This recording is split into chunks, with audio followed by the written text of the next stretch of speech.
성도님들을 주님의 이름으로 환영하고 축복합니다. 너는 꽃이야 찬양으로 예배의 문을 열려고 합니다. 우리 모두 가사를 누리시며 함께 찬양하겠습니다.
우리 서로 인사하겠습니다.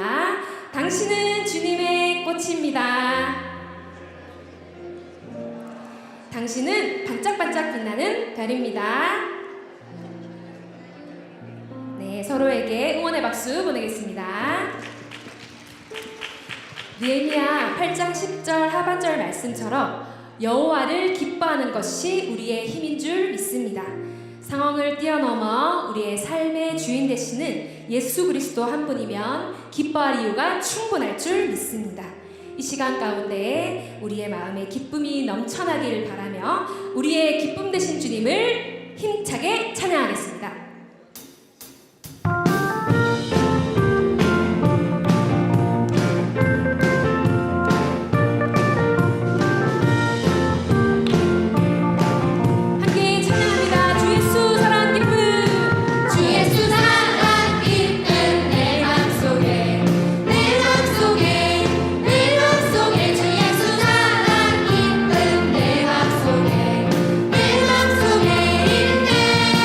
나는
바르는 내 금을 버리고 내 사랑들 뒤로 하고 나를 부르신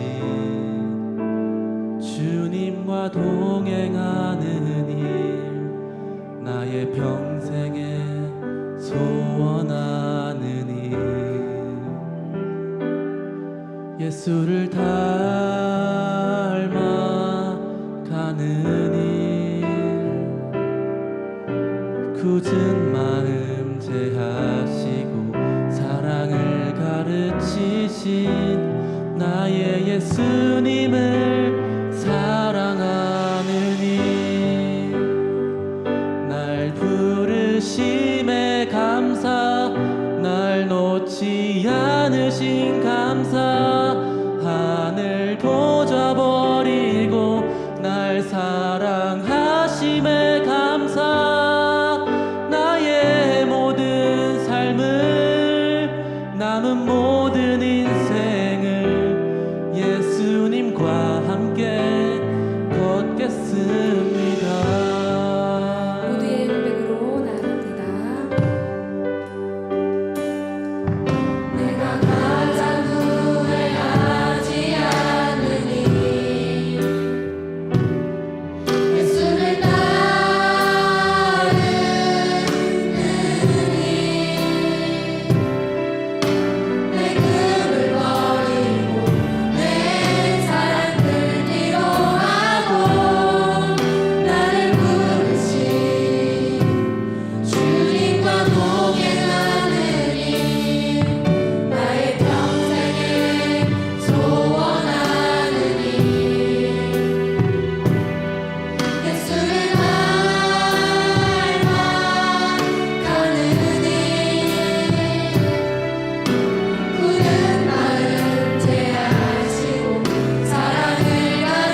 감사함으로 그 문에 들어가며 찬송함으로 그의 궁정에 들어가서 그에게 감사하며 그의 이름을 송축할지어다.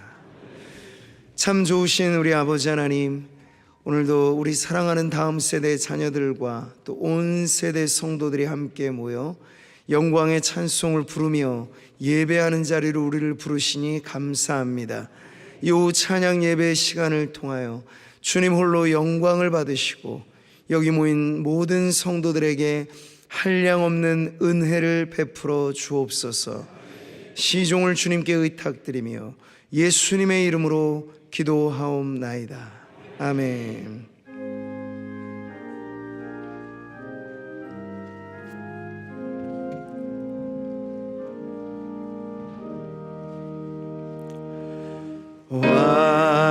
완전한 사랑, 하나님의 사랑, 다함이 없는 사랑의 교원, 둘한모 되어 보람 있게 살라.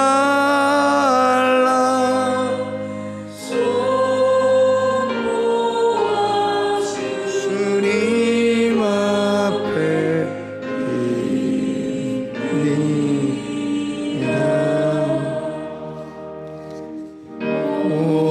온전한 생활 하게 하옵소서. 믿음과 소망 사랑 가지고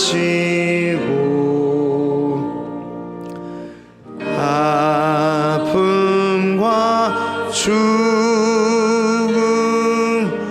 겁을 내지 않고 주님만 의지하게 하소서.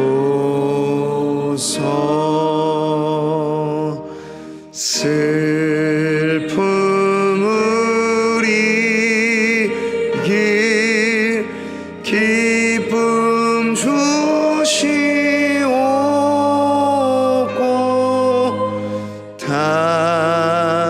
다툼을 없앨 평화 내리사. 사랑의 아침 환히 동터는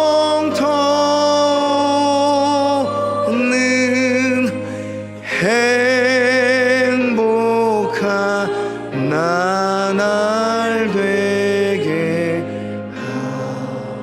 하소서.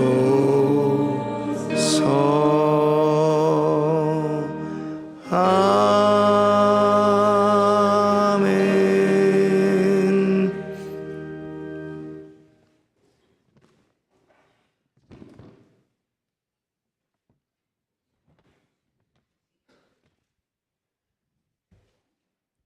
참 좋으신 하나님 아버지 감사합니다.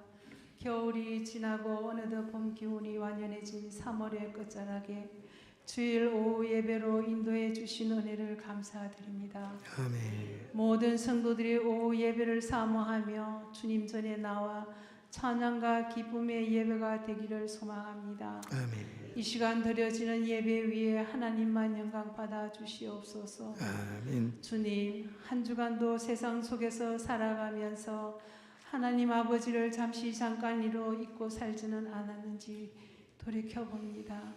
하나님을 전적으로 신뢰하면서 내 뜻대로, 내 생각대로, 내 판단으로 살아오지는 않았는지요. 예수 그리스도의 피값으로 인하여 살리신 저희들의 삶을 주님께 온전히 맡겨드리지 못했음을 고백합니다. 주님 용서해 주옵소서. 아멘.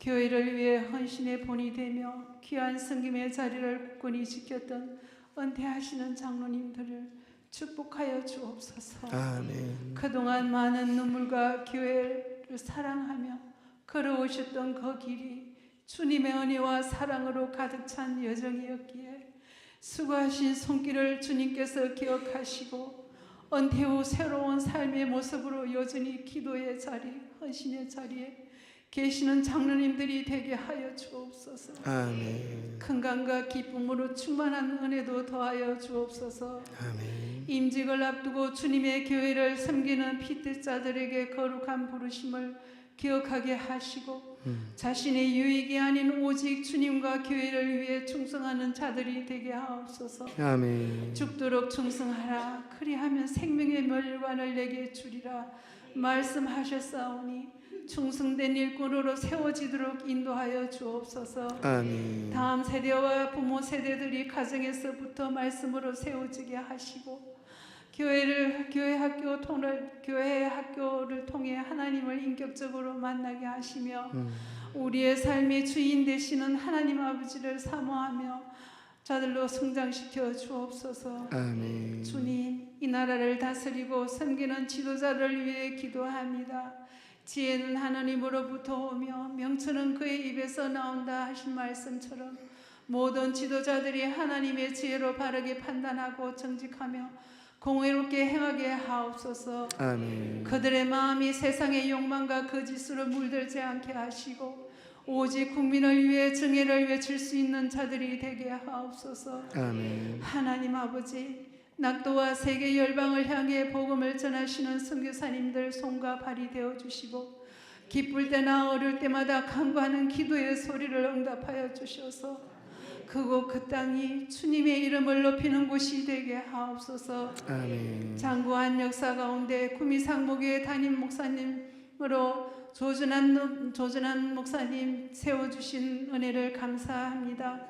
영육간의 강건함을 더하여 주시고 은혜와 복이 넘쳐나게 하여 주시옵소서. 아멘. 가정을 축복하시고 평안과 화평으로 은혜 위에 은혜를 더하여 주옵소서. 아멘. 지금 이 시간에 주일 오후 예배를 통하여 서로 사랑하라 서로 순종이라는 주제를 말씀을 전하시는 한규복 목사님을 축복하여 주사 듣는 저희들에게 올려 올바른 하나님의 가정으로 다시금 거듭나며 살아가는 귀한 은혜의 시간 되게 하옵소서. 아멘. 카레사 부단의 찬양을 올려드립니다.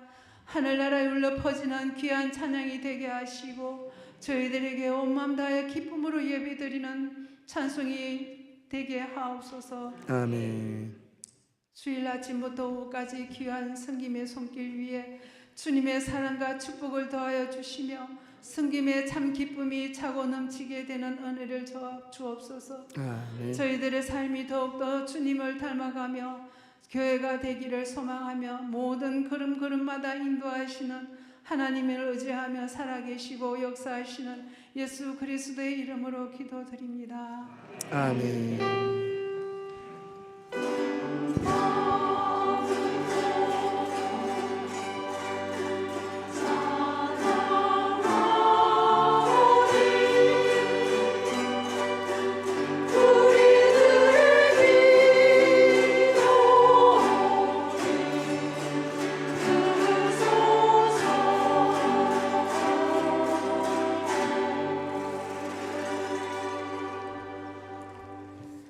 자, 우리 함께 자리에 일어서셔서 오늘 은혜 받으실 하나님의 말씀 보실 때 두 부분입니다. 먼저는 신약성경 에베소서 5장 21절부터 33절 말씀, 그리고 이후에 요한복음 13장 34절 이렇게 읽도록 하겠습니다. 먼저 에베소서 말씀 받들어 읽겠습니다.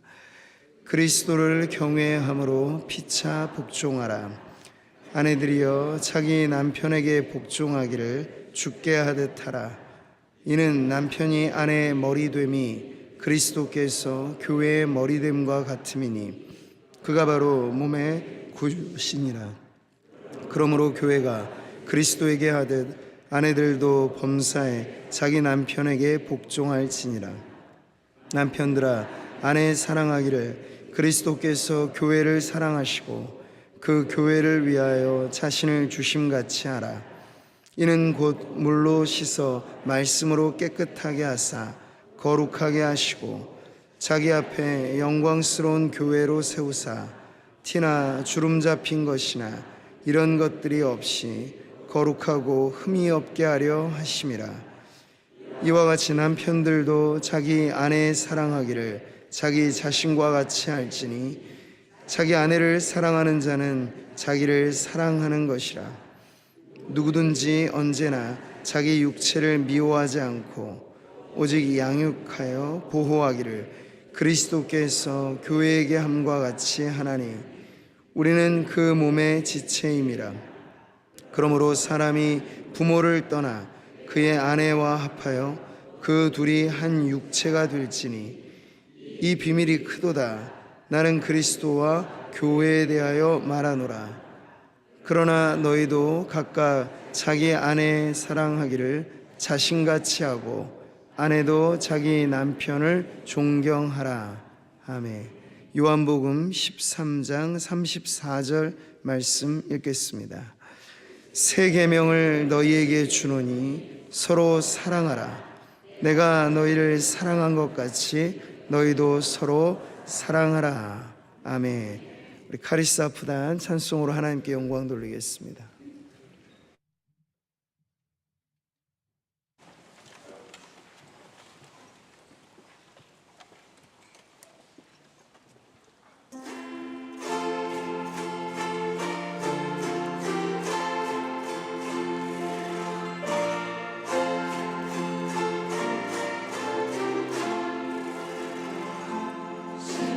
십자가 위에 달리신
아멘.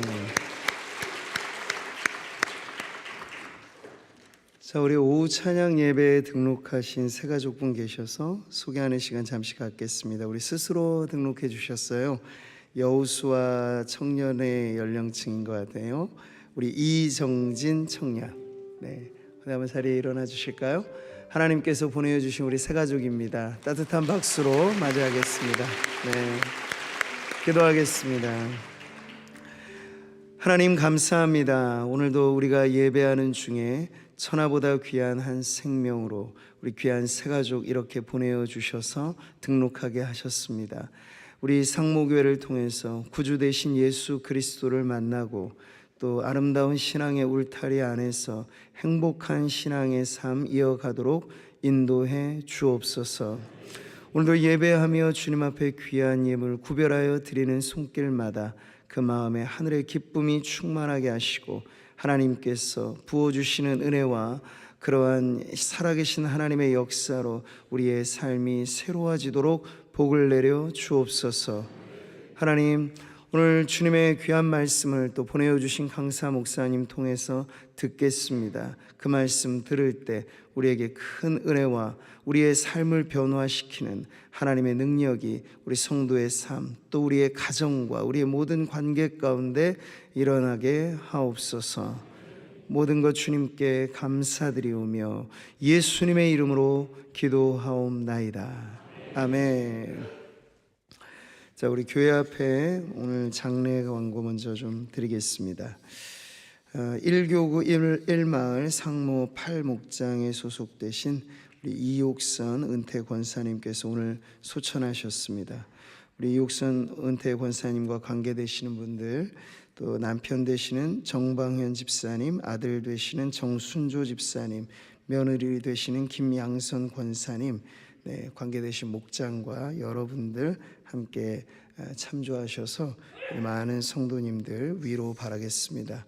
또 하나 장례 광고 있습니다. 우리 교육자로 우리 장순조 전도사님 시모께서 소천하셨습니다. 그래서 예배 마치고 위로 예배가 있겠으니 함께 위로에 동참해 주시기 바라겠습니다.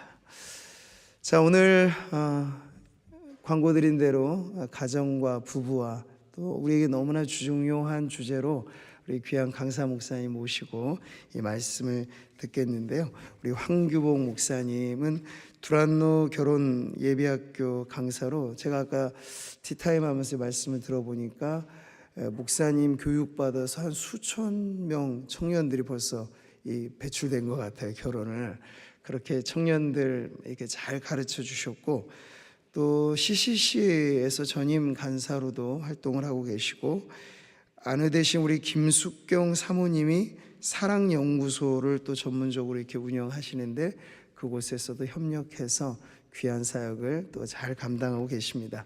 우리 목사님 나오셔서 또 귀한 말씀 전해 주실 때 우리는 은혜 받겠습니다 하는 마음 가지고 따뜻한 박수로 맞이하겠습니다.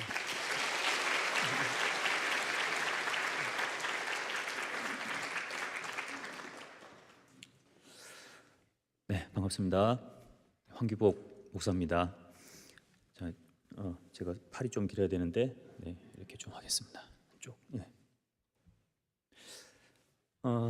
지금 네, 됐습니까? 네네. 오늘 주제가 서로 사랑, 서로 순종이라는 주제로 성도님들과 함께 말씀을 나누길 원합니다. 그 남편들에게 잠깐만요. 네. 오늘 말씀을 이제 보셨겠지만 먼저 아내들에게 복종해라, 순종해라 이제 이 말씀을 하셨는데 이 말씀을 아마 듣다 보면 처음에는 아니 왜 복종이 먼저 나오지? 왜 내 남편에게 복종하라고 하지? 복종할 만한 위인이 아닌데 존중할 만한 거리가 없는데 왜 그러지? 그렇게 생각하실 수도 있습니다. 그리고 정말 그렇게 사시는 분들도 가끔 계시기도 하시고요. 그런데 먼저는 성경에서 말씀하시기를 남편에게 아내를 사랑하라 이렇게 우리가 적용을 할 수 있습니다. 사랑해라 라고 말씀하셨는데 그 전에 청년들도 계시죠? 네, 젊은 친구들도 계시고 사랑하라고 말씀하셨는데 그 사랑이 가장 사랑을 잘 보여주시는 분이 예수님이셨는데 예수님은 자신의 생명을 교회와 성도들을 위해서 내어주셨다. 쉽게 다시 말하면 죽어주셨다는 거죠. 네, 교회를 위해서. 그만큼 그런 열정으로 그런 헌신으로 아내를 사랑해라 라고 예수님께서 말씀을 통해서 우리에게 특별히 남편들에게 강력하게 얘기를 하고 있습니다. 그런데 제가 어느 해인가 제가 이 말씀을 들으면서 이런 생각이 들었습니다. 액면 그대로 한번 적용해보자. 나는 아내를 위해서 죽어줄 수 있나? 당장 뭐 순교의 자리는 아니지만 네가 살고 아내가 살고 너는 죽어야 된다. 이런 상황이라 그러면 나는 정말 아내를 위해서 내 목숨을 내놓겠다 라고 말할 수 있나? 한번 스스로 자문해봤습니다. 남편분들 많이 계시는데 한번 여쭤보겠습니다. 선택지가 딱 한 개밖에 없습니다. 한 사람은 죽고 한 사람은 살아야 되는데 그 선택지가 아내입니다. 당신이 죽어야 아내가 살 수 있습니다. 남편분들 어떤 선택을 하시겠습니까? 죽을 수 있습니까? 네, 한 분이 제가 좀 듣기로는 한 분이신 것 같아요. 네, 한 분이 죽어줄 수 있습니다. 라고 얘기를 했습니다. 그러니까 대답하고 나서 아마 후회하지 않을까 싶습니다. 괜히 말했다 이렇게 뭐 할 수도 있고 안 할 수도 있고. 네, 근데 이제 그런 상황은 사실 일어나지 않을 가능성이 많습니다. 네, 스스로 자문을 해본 거죠. 예수님께서는 그렇게 십자가에 죽어주시기까지 하셨는데 나는 말로만 그러고 아내를 위해서 정말 죽어줄 수 있나? 그 질문을 하는데 망설여지더라고요. 그리고 사실 죽고 싶지 않았습니다. 내가 아내를 위해서 죽어야 되나? 좀 힘들겠는데 그때가 신혼은 아니었습니다. 신혼이었으면 제가 뭐 담대하게 얘기했겠죠. 주여 제가 죽겠습니다. 제 목숨을 취하시고 아내를 살려주십시오. 그런데 저희가 결혼 생활 좀 지나고 아이들 좀 큰 때였습니다. 온갖 조금 많은 것들을 겪고 나서 난 때였거든요. 그래서 내가 왜 이런 생각이 들었습니다. 그런데 조금 부끄럽잖아요. 하나님 앞에. 그래서 살짝 양보해서 목숨까지는 아니지만 만약에 원하면 내 신장을 하나 떼줄 수 있을까? 근데도 그 대답도 제가 망설여지더라고요. 남편님들 제가 한번 여쭤볼게요. 아내를 위해서 신장을 물론 맞지는 않을 겁니다. 신장을 떼줄 수 있습니까? 네. 제가 신장뿐만 아니라 간도 한번 생각해봤습니다. 간의 일부가 필요하다. 내놔라. 그런데 너무 부끄럽게 제가 대답을 하지 못했고 스스로 하지 못했고 너무 부끄럽게 하고 싶지 않았습니다. 무서웠어요. 내가 어떻게. 그리고 제가 약간 어떨 때 보면 정직할 정도로 답답할 정도로 정직할 때가 있거든요. 그걸 아내한테 얘기를 했습니다. 얘기를 하지 말았어야 되는데 얘기를 했습니다. 사실 오늘 말씀을 들으면서 이런저런 생각이 들었고 예수님께서 십자가에서 죽기까지 사랑하셨는데 남편들에게 사랑하라 이렇게 말씀을 하셨다. 근데 최종적으로 말씀 그대로 한번 적용해 보면 네 목숨까지 내놔라. 내놓을 수 있느냐. 근데 이 질문 앞에 내가 대답을 못했다. 그리고 망설였다. 그랬더니 아내가 이렇게 얘기했습니다. 당신 목숨 따위는 필요치 않아. 집안일이나 조금 더 해줘. 이게 정답이었습니다. 솔직히 얘기하고 나서 솔직히 아내에게 털어놓고 나서 제 목숨과 간과 신장을 보호할 수 있게 됐습니다. 잃지 않게 됐습니다. 얼마나 감사한지요. 남편님들 정직하셔야 됩니다. 지혜롭게. 근데 지혜로워야 된다는 얘기를 말씀을 드렸습니다. 너무 다 털어놓으면은 안 되는 거 아시죠? 정말 정직하게 솔직하게 아내와 이렇게 소통해 가는 거, 사랑하는 거 이게 정말 중요하다는 것을 제가 경험하면서 배우게 됐고 사랑이 무엇일까? 우리 젊은 친구, 형제자매들도 많이 있는데 사실 사랑을 정의하는 것이 정말 어려울 때가 많습니다. 사랑이 무엇인가? 결혼을 하지 않는 때 저를 보면 사랑은 그냥 감정이지 않을까? 그냥 좋은 느낌? 이런 생각이 들 때가 자주 있었습니다. 그러나 사랑은 그저 느껴지는 감정이 아니라는 것이죠. 사랑에는 세 가지가 포함이 되어 있는데 열정적인 애정, 볼 때마다 막 스파크 튀는 거. 근데 이것만이 사랑이 아니라는 거죠. 약간 우정적인 사랑, 뭐 그런 얘기 하잖아요. 우리는 사랑은 다 식었고 전우애로 그냥 살아갑니다. 뭐 만나서 포옹 같은 거 안 한 지 되게 오래됐고요. 그냥 마지못해서 그냥 친구니까 살아왔으니까. 근데 사실 그런 우정적인 것이 있다고 하더라도 그것도 사랑이라는 거죠. 그리고 헌신적인. 왜 내가 이 결혼 생활하면서 이렇게 힘들고 어렵게 살아가야 되나? 왜 내가 더 수고해야 되고? 제가 한동안 우리 아이 때문에 새벽 6시 정도인가 출퇴근을 이렇게 등교 하교를 시켜줘야 되는데 그 왔다 갔다 하는 거리가 너무 멀고 너무 힘들고 그러면서 어느 날은 매일 했거든요, 등하교를. 근데 어느 날은 짜증이 좀 나더라고요. 내가 왜 이런 걸 해야 되나? 그냥 차 타고 가면 되지. 그런데 아내의 눈빛은 그래도 조금 데려다 주지. 약간 이런 눈빛. 그 나이 좀 결혼 생활이 조금 지나다 보면 눈치를 되게 잘 차릴 수 있습니다. 그래서 그 눈빛을 제가 읽었죠. 그러면 하면서 너무 힘들다. 좀 그만 좀 하고 싶다. 왜 이렇게 피곤하지? 막 이런 것 등등. 내가 왜 땀 흘리면서 이 가정을 위해서 일해야 되나? 이런 헌신적인 것들도 사랑이라는 거죠. 애정이 약간 식을 수 있습니다. 그러나 우정과 또 그다음에 헌신적인 부분이 조금 강조되는 시기가 있을 수 있어요. 그렇다 할지라도 이것이 다 해서 사랑의 영역에 포함이 돼 있다는 거죠. 그런데 이제 너무 젊었을 때는 사랑은 느낌이다. just feeling, 느껴지는 대로 하는 것. 뭐 마음에 원하면 그냥 가자. 뭐 이렇게 그냥 함께 하자. 이게 정말 사랑이라고 생각되면 그건 굉장히 곤란한 거죠. 그래서 언제 우리가 결혼하게 되냐면 사랑이 무엇일까에 대해서 어느 정도 정립하고 있을 때, 그리고 결혼하고 나서는 사랑이 단순히 감정적인 게 아니구나. 제가 이제 결혼 전에 가장 주님 앞에 고민했던 것 중에 하나가 뭐였냐면 주님 앞에 죄송했어요. 제가 젊었을 때 평생을 헌신을 다해서 생명을 다해서 예수님을 위해서 훈련도 받고 전도하고 열심히 살았거든요. 그런데 사랑하는 사람이 생겨서 이제 결혼하게 됐어요. 근데 주님 앞에 너무 죄송한 거예요. 내 마음속에 가장 큰 부분은 예수님으로 꽉 차 있었는데 다른 자매가 슬그머니 들어오네. 예수님, 나의 한계는, 나의 그 에너지는 이만큼인데 예수님께 다 온전히 드려야 되는데 이 자매가 조금 뺏어가는 것 같아서 죄송해요. 평생 어떻게 예수님만 섬겨야 되는데 사랑해야 되는데 좀 사랑이 나눠지는 것 같아서 너무 죄송해요. 이게 사실 고민이었습니다. 살짝 고민이었어요. 그런데 결혼하고 나서 더 주님을 의지하게 되는 그런 사건 사고들이 너무 많은 거예요. 그렇게 사랑스러웠는데 뭐 사랑을 나눠주기는커녕 미움과 증오와 갈등과 이런 것들이 온통 뒤죽박죽 돼서 주님, 제가 결혼 전에 했던 이 고민들은 정말 쓸데없는 것이었군요. 근데 우리가 결혼하고 내 삶을 살아가면서 더 방향이 분명해지고 더 깊어지는 것은 사실은 예수님과 나와의 관계고, 예수님이 얼마나 우리를 사랑하느냐, 내가 얼마만큼 예수님께 순종하는가, 어떻게 얼마만큼 예수님을 닮아가는가, 이 과정이라는 것을 제가 결혼하고 나서 또 사랑이 무엇인가 이 고민을 하면서 많이 깨닫게 된 부분입니다. 그래서 사랑은 단순히 감정적인 것이 아니라 예수님께서 보여주신 이타적이고 헌신적인 사랑.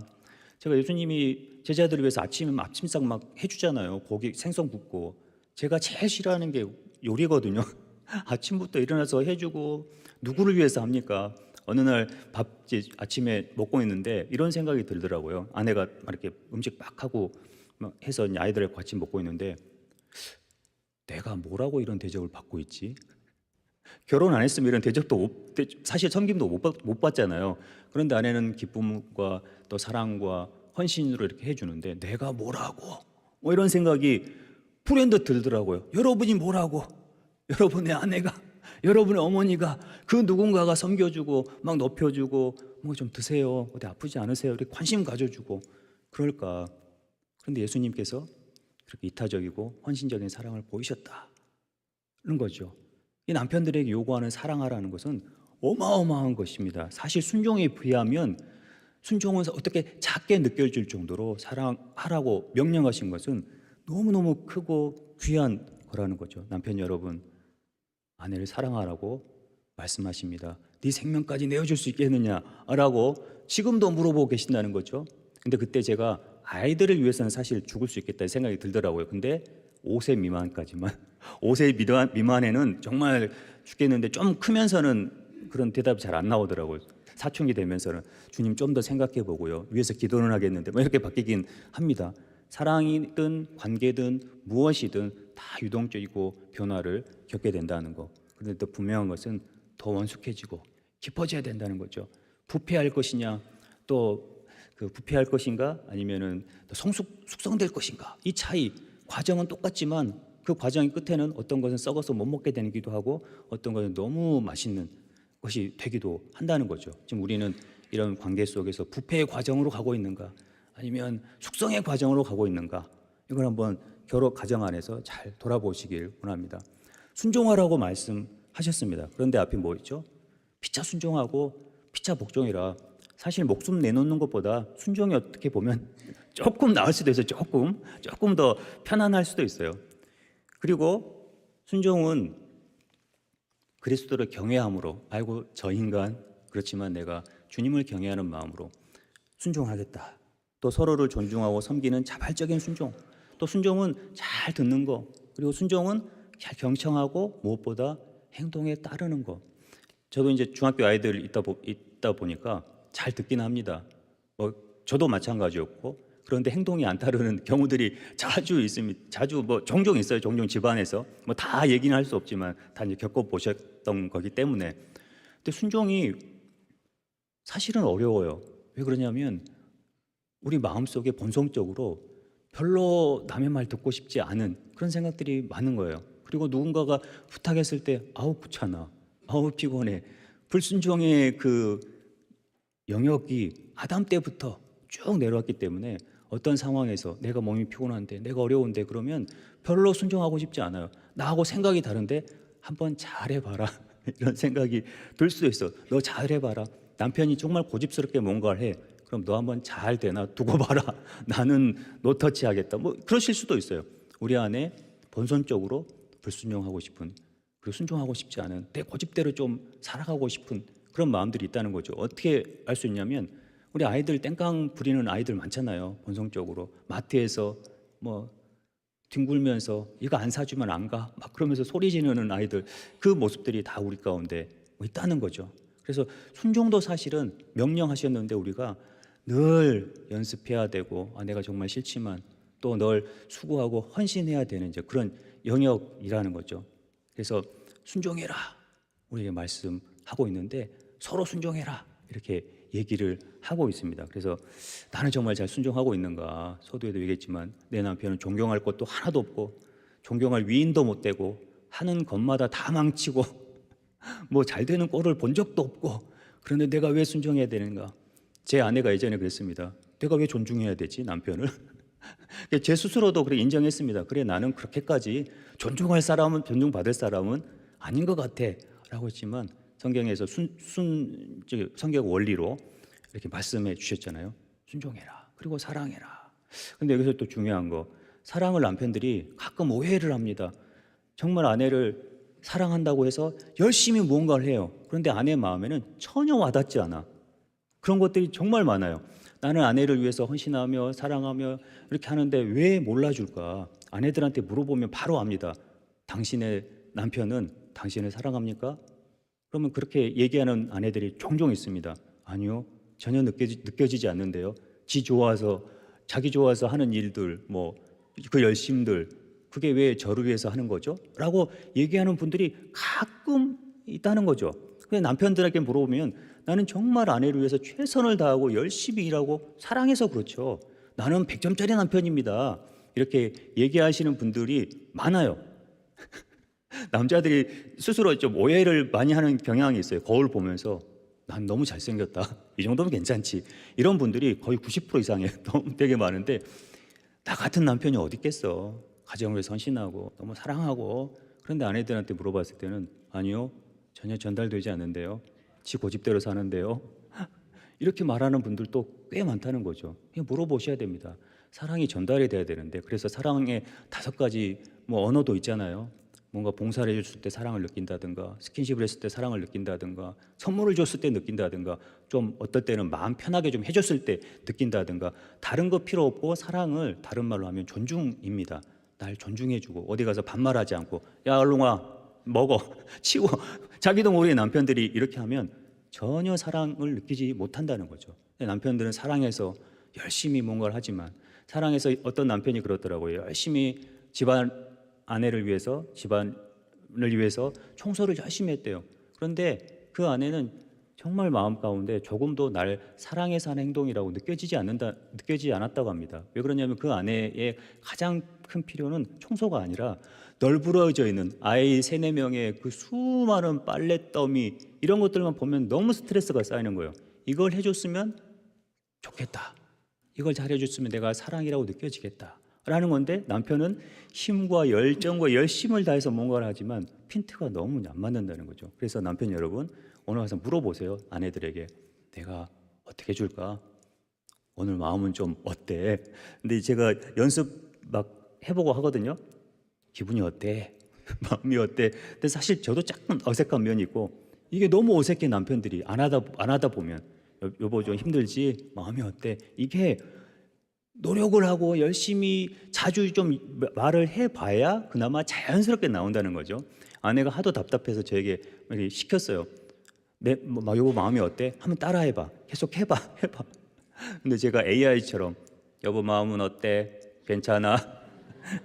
근데 그렇게 했는데 그 정도로도 위로가 된다고 하더라고요. 남편님들, AI도 좋습니다. 로봇에도 좋습니다. 물어보세요. 어떤지. 근데 사랑이 오면 당연히 순환적으로 순종이 오겠죠.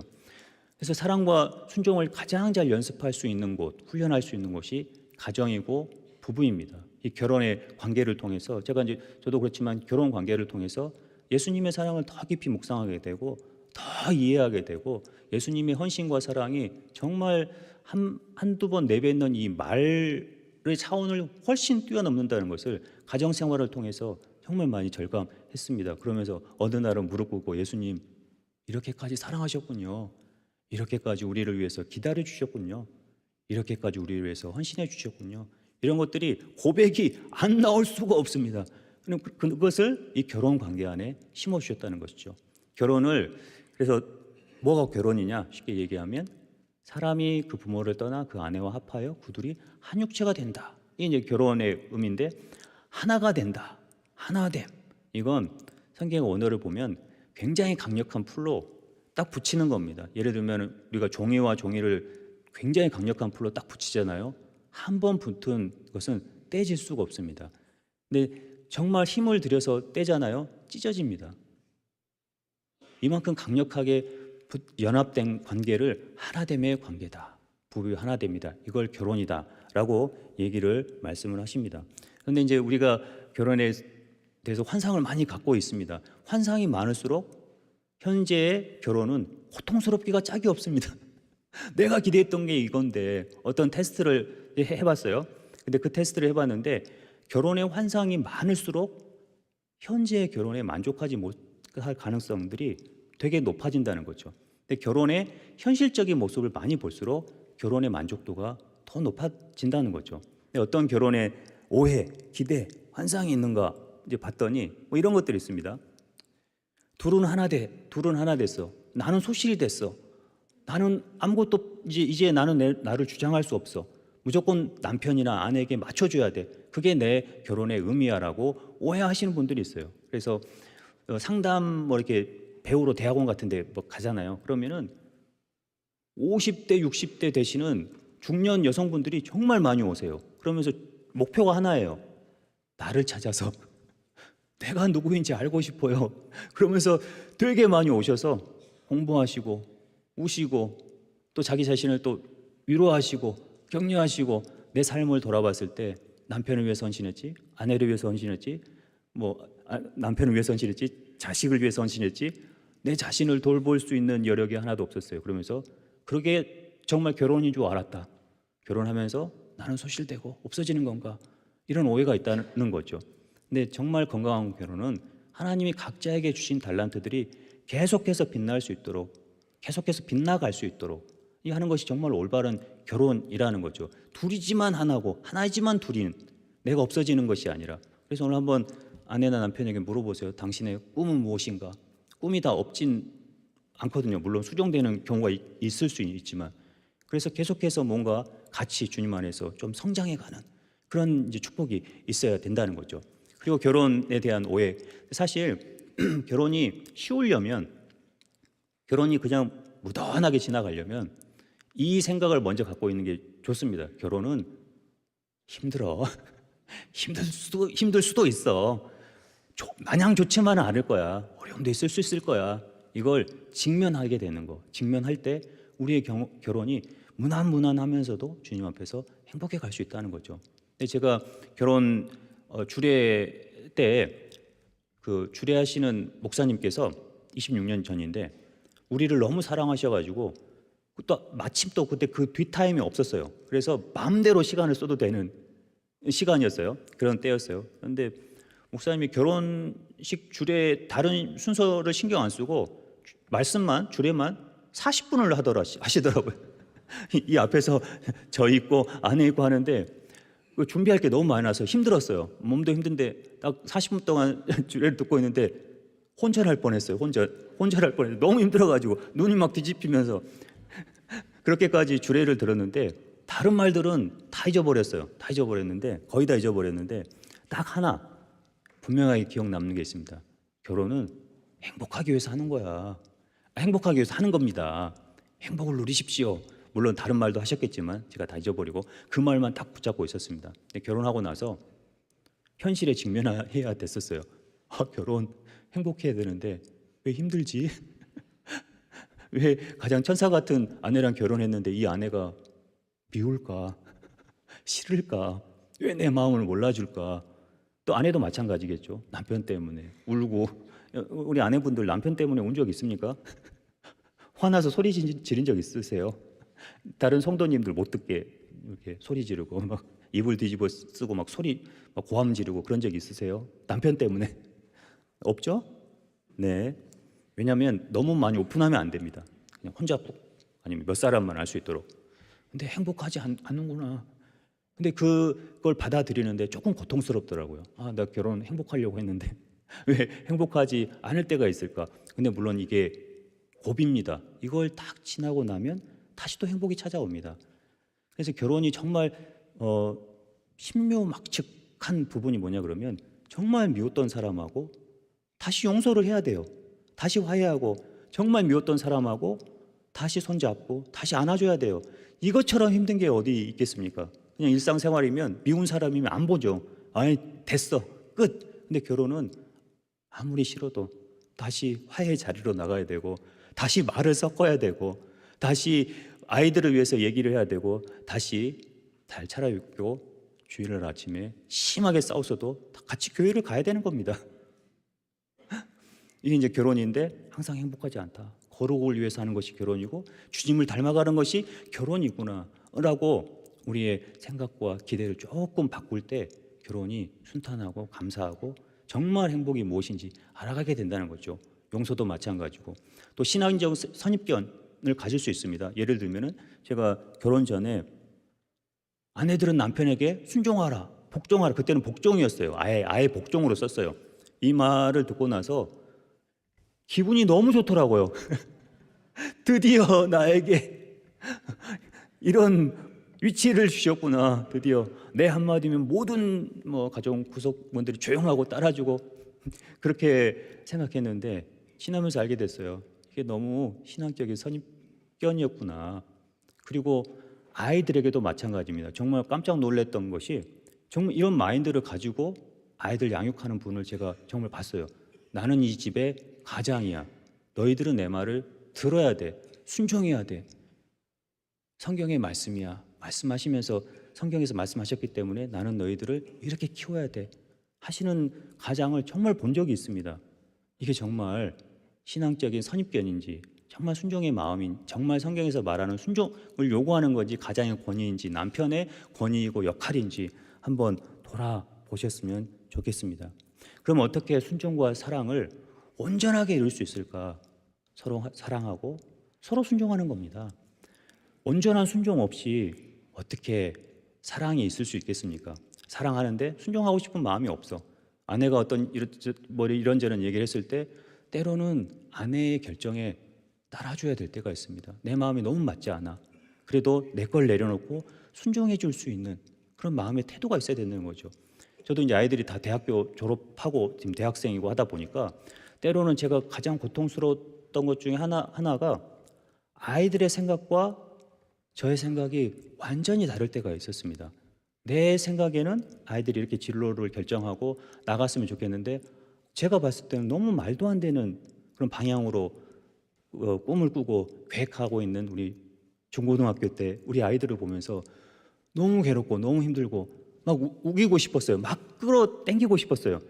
성경에 말했잖아. 아빠가 가장이야. 너희도 내 말을 들어야지. 내가 지금 살아온 연수가 얼마고 내가 엄청난 지혜가 있고 미래를 볼 수 있는 너희들은 모르지만 이런 것이 있는데 지금 당장은 공부해서 졸업을 하고 이쪽으로 가야지. 왜 그렇게 인생을 낭비하느냐라고 이렇게 막 한동안 실갱이 일했습니다. 그런데 기도하면서 주님 앞에서 하나님이 나에게 주신 것은 아이들의 결정에 때로는 순종할 필요가 있다.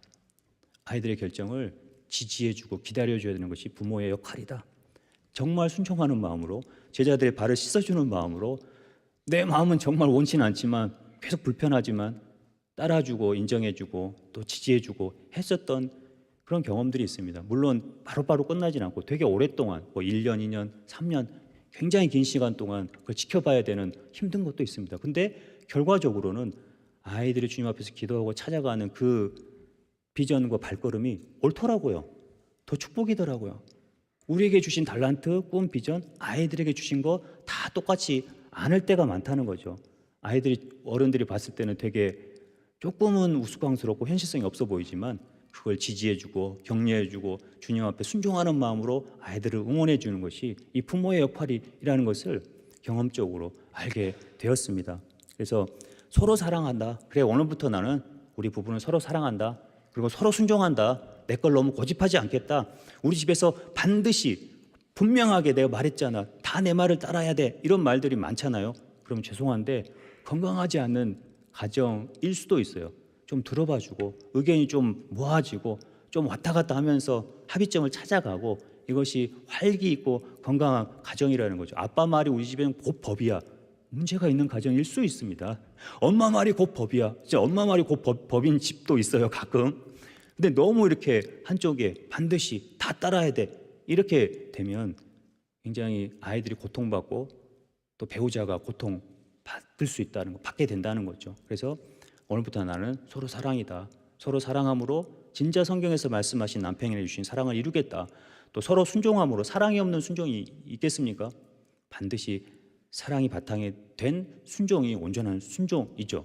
그래서 서로 사랑하겠다. 서로 순종하겠다. 내 마음에 맞지는 않더라도 순종하고 따라주겠다. 내 마음은 정말 밉지만 사랑하겠다. 내 마음은 정말 부글부글 화가 나지만 그래도 내려놓고 다시 사랑하겠다. 서로 사랑하겠다. 이 마음 태도로 우리가 부부와 가정에서 살아가길 축원드립니다. 나는 혹시 나 중심적으로 순종하고 사랑하고 있는 것은 아닌가? 제가 어떤 이제 부부, 특별히 남편을 보았었는데 정말 주위에서 아무리 조언을 해도 듣지 않는 분이 계셨어요. 근데 최소한 우리가 우리 고집적으로 살아가지 않기 위해서는 조언을 해줄 때 좀 들을 수 있는 그런 귀가 있어야 된다는 거죠. 순종할 수 있는. 이게 모든 주변의 조언이 옳은 건 아닙니다. 그렇지만 최소한 이건 너무 조금 아내나 남편을 힘들게 하는 것 같아요라고 했을 때 다시 한번 돌아보는, 내가 생각했던 것이 틀릴 수도 있겠구나. 내가 옳다고 여겼던 것들이 아닐 수도 있겠구나. 나는 내려놔야 될 것이 무엇인가 라고 한번 돌아보고 자신을 좀 반성도 해보고 주님 앞에서 좀 다르다면 다시 한번 수정도 해가는 그런 은혜가 우리 성도님들 가운데 있기를 축원드립니다. 서로 사랑해라, 서로 순종해라. 제가 작은 글씨로 엔트로피라고 했는데 그 연력학, 제가 문과이긴 한데 연력학 이 법칙이 있습니다. 그것은 자연현상에서 이 엔트로피가 자연스럽게 일어나는 것은 엔트로피가 많아지는, 무질서도가 높아지는 방향으로 쭉 흘러간다는 것이 이 자연의 법칙이라는 거죠. 법칙. 쉽게 얘기하면 우리가 뜨거운 커피가 있잖아요. 이 커피를 놨을 때 시간이 지날수록 가장 자연스러운 것은 이게 식어진다는 거죠. 차츰차츰 열을 뺏기면서. 그런데 이 상황에서 아무것도 하지 않았을 때 이것이 다시 뜨거워질 수는 없다. 이것이 자연의 법칙이라는 거죠. 그래서 이것을 우리 부부 사이에 어떻게 적용해 볼 수 있냐면, 적용할 수 있어요. 비유적으로 처음에 너무 뜨거워요. 너무 행복해서 너 아니면 못 살겠어. 내가 너 아니면은 살아갈 희망이 없어. 물론 결혼하고 나서는 너 때문에 못 살겠어. 이렇게 바뀔 수도 있긴 하지만 너무 사랑하고 뜨겁고 이 한 상태를 엔트로피가 0인 상태, 무질서도가 너무 정말 제로인 상태라고 얘기할 수 있어요. 근데 정말 자연스러운 현상은 시간이 지나면서 이것이 느슨해지고 식어지고 약해지고 또 서로에 대한 뜨거움도 잃어가게 된다는 거. 이 너무 자연스러운 거라는 거죠. 그런데 우리가 그대로 둬야 될까요? 그대로 그냥 두면 안 된다는 거죠. 차가워진 커피를 다시 뜨겁게 할 수 있는 방법이 되게 많아요. 다시 열을 가할 수도 있고요. 뭐 보온을 할 수도 있고요. 우리의 신앙도 마찬가지입니다.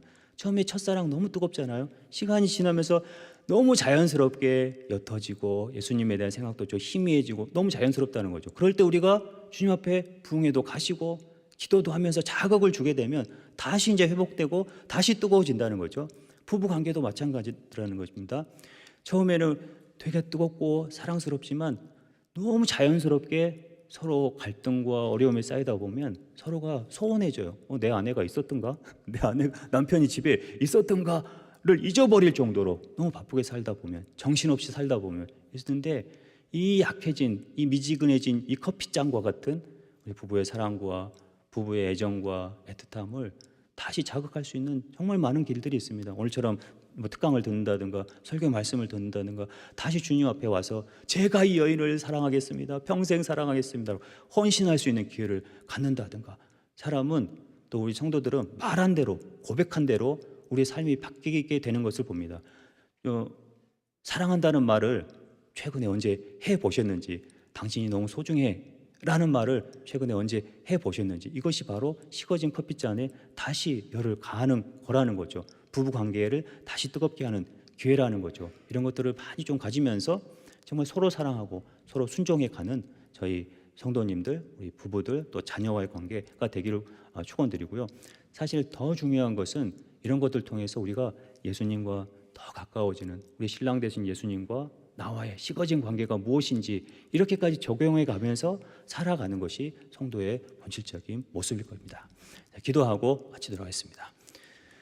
하나님 아버지, 감사합니다. 서로 사랑하라, 서로 순종하라 말씀해 주셨습니다. 예수님께서 또 그 모습을 우리 가운데 보여주셨습니다. 예수님의 사랑으로 우리가 성도를 사랑하고 아내를 사랑하고 자녀를 사랑할 수 있는 애가 있게 도와주시고, 예수님께서 보이셨던 제자들의 발을 씻기셨던 그 순종과 같은 순종으로 우리가 순종하는 삶을 살아갈 수 있는 은혜가 있도록 도와주시옵소서. 우리의 힘은 미약합니다. 성령님 우리를 날마다 도우시고 은혜를 더하여 주시옵소서. 예수님의 이름으로 기도드립니다. 아멘.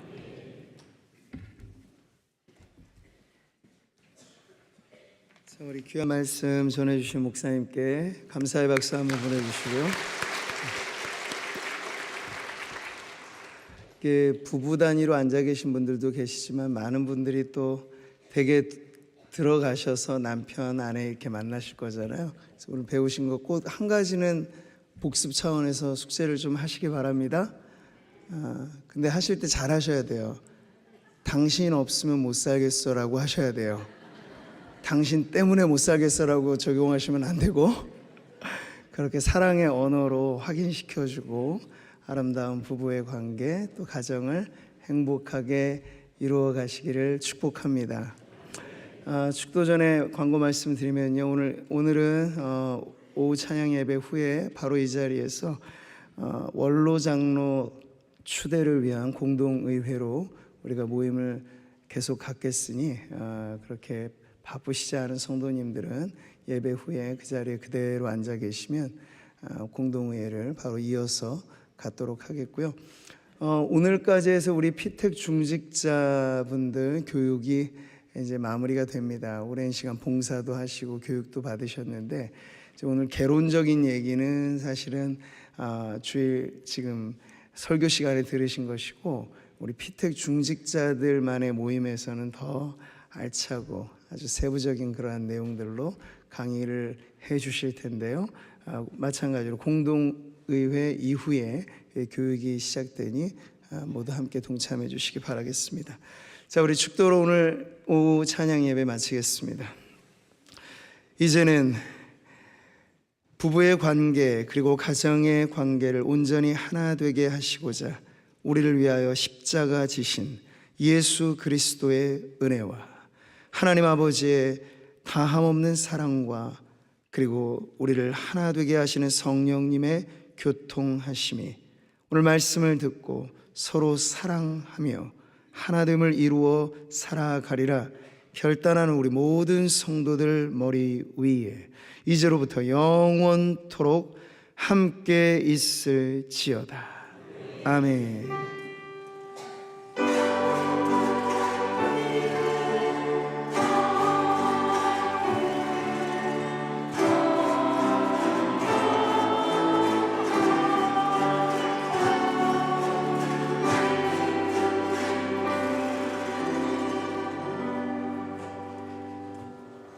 네, 우리 하나님 앞에 영광의 박수 드리겠습니다.